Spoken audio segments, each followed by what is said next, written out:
சுவிசேஷம். இந்த நாளுக்குரிய தேவ வார்த்தை.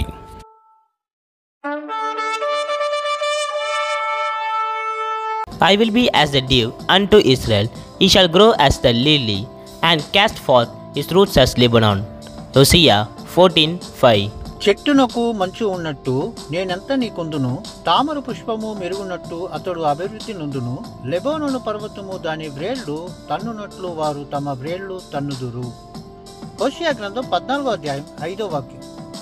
நான் இஸ்ரவேலுக்கு பனி போல் இருப்பேன், அவன் லீலி புஷ்பத்தைப் போல் மலருவான், லீபோனைப் போல் வேரூன்றி நிற்பான். ஓசியா 14:5. அன்பின் தேவ பிள்ளைகளே, ஆண்டவரால் தெரிந்து கொள்ளப்பட்ட இஸ்ரவேலுக்காக தேவன் இங்கே பேசுகின்றது மட்டுமல்ல, அவரோடு கூட இருப்பேன் என்று வாக்கு கொடுக்கிறார். எந்த மனுஷன் தேவனால் தெரிந்து கொள்ளப்படுகின்றானோ அந்த மனுஷனோடு கூட தேவனே இருக்கிறார். ஆண்டவர் சொல்லுகின்றார், நான் இஸ்ரவேலுக்கு பனி போல இருப்பேன் என்று. அவன் லீலி புஷ்பத்தைப் போல மலருவான், லீபோனைப் போல வேரூன்றி நிற்பான் என்று. நம்மோடு கூடவும் தேவன் இருக்கிறார். அந்த அன்பின் தேவனுக்கு நேராய் நம்மை தாழ்த்தி தரைமட்டமாய் ஒப்பு கொடுப்போமா? கர்த்தர் தாமே உங்களை ஆசீர்வதிப்பாராக. ஆமென். எங்களோடு கூட இணைந்து ஊழியம் செய்ய விரும்பினால் இந்த வார்த்தைகளை மற்றவர்களுக்கும் பகிர்ந்து கொடுங்கள். இது ராஜ்யத்தின் சுவிசேஷம். Thank you for watching. God bless you.